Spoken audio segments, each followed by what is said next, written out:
జనరల్గా కొన్ని సంవత్సరాల క్రితమే బాహుబలి సినిమాతో రికార్డ్ బడ్జెట్ పెట్టిన ఏకైక సంస్థ గీతాడ్ సంస్థ. అప్పుడే మగధీర సినిమానే 45 కోట్లతోటి పెట్టి తీసింది. సో అప్పుడే మీరు కూడా స్టేట్మెంట్ ఇచ్చారు, అమ్మో నేను ఇండస్ట్రీ పాడు చేస్తున్నానేమో, ఎక్కువ పెట్టి తీసేసానని బాధపడ్డారు. కానీ దాన్ని బేస్ చేసుకుని మీ ధైర్యాన్ని పెట్టి తర్వాత బాహుబలికి తర్వాత వరుసగా ఎన్నో కోట్లు వచ్చింది. ఎస్పెషల్లీ నాగ చైతన్యం ఉండొచ్చు, సాయి పల్లవి ఉండొచ్చు, ఈ కాంబినేషన్ మీద 100 కోట్ల క్లబ్లోకి వాళ్ళు చేర్చారు. 100 కోట్లు రిస్క్ చేశారు మీరు. దాని గురించి ఏం చెప్తారు? క్వశ్చన్ ఏంటి దీంట్లో? Please make it a question. Magadheera cinema 45 కోట్లు అప్పట్లోనే తీశారు సార్. ఇప్పుడు అవి మించి 200 కోట్లు, 300 కోట్లు, 400 కోట్లు. ద్రవ్యోత్పన్నం అంటే మన ఏమంటారు, ఇన్ఫ్లేషన్. ఆ రోజు 40 కోట్లు, ఈరోజు ఇన్ఫ్లేషన్ తీసుకుంటే సుమారు 350 కోట్లు ఎంత ఉంటాయి. అవి తీసేస్తున్నారు కదండి 350 కోట్లు పెట్టి సినిమాలు.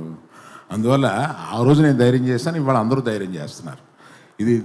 దిస్ హ్యాస్ బికమ్ ది నామ్. ఇప్పుడు ఇవాళ తెలుగోడు సినిమా అన్నా, తెలుగు నిర్మాతలన్నా కూడా టోటల్గా అందరూ అలా తల ఎత్తి చూస్తున్నారు. దీనివల్ల అటువంటి ఖర్చు పెట్టినా కూడా అటువంటి సినిమాలు తీయగలిగిన డైరెక్టర్లు, దాన్ని మొయ్యగలిగిన యాక్టర్లు తెలుగులో ఉన్నారు. ఇది తెలుగు వాళ్ళ విజయం.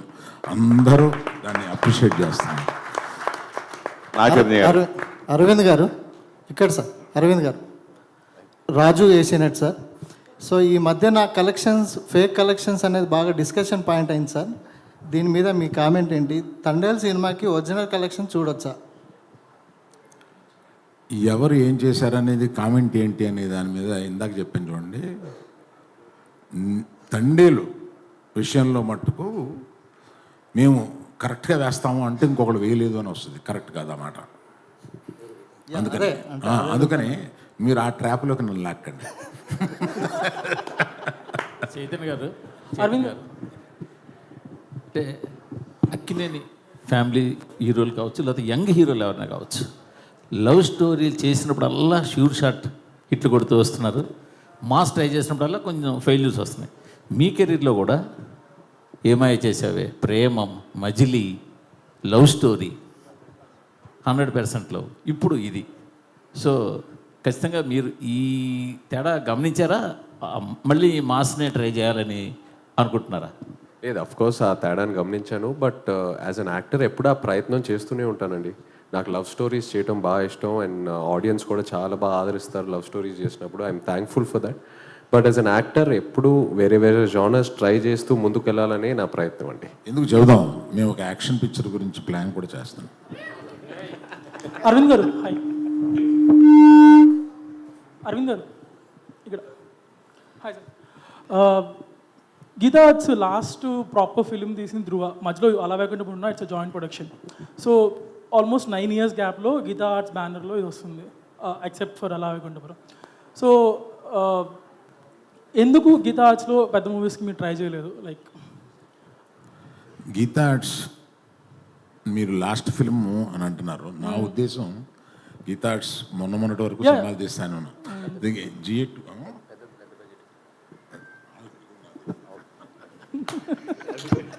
సో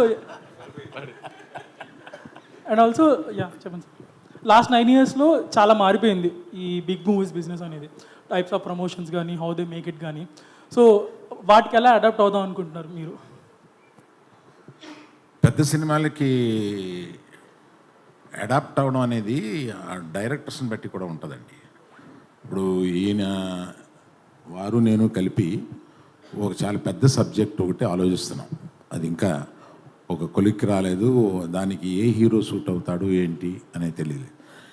ఇవాళ మీరు పెద్ద బడ్జెట్ పెద్ద సినిమాలు తీయగలిగిన కెపాసిటీ ఉన్నవాళ్ళు కొంతమంది డైరెక్టర్సు, కొంతమంది బ్యానర్స్ ఉన్నారండి. వాళ్ళు డెఫినెట్గా అలాగే ఎయిమ్ చేస్తూ ఉన్నారు. సో గీతా ఆర్ట్స్ కూడా అలాగే ఎయిమ్ చేస్తూ ఉంది. Soon will be doing much larger budgeted films. Chandu గారిని మీ బ్యానర్లో పెట్టేసుకుంటారా? అలానే వినపడలేదండి. చందు గారిని మీ బ్యానర్లో పెట్టేసుకుంటారు, మీరు చెప్పారు కదా బ్యానర్స్తో డైరెక్టర్స్ అసోసియేట్ అవుతున్నారు అని. చందు గారికి నాకు ఉన్న అండర్స్టాండింగ్లో నేను ఎప్పుడు చేయాలన్నా ఆయన చేయడానికి రెడీగా ఉంటారు. ఓకే. నా చైతన్య గారు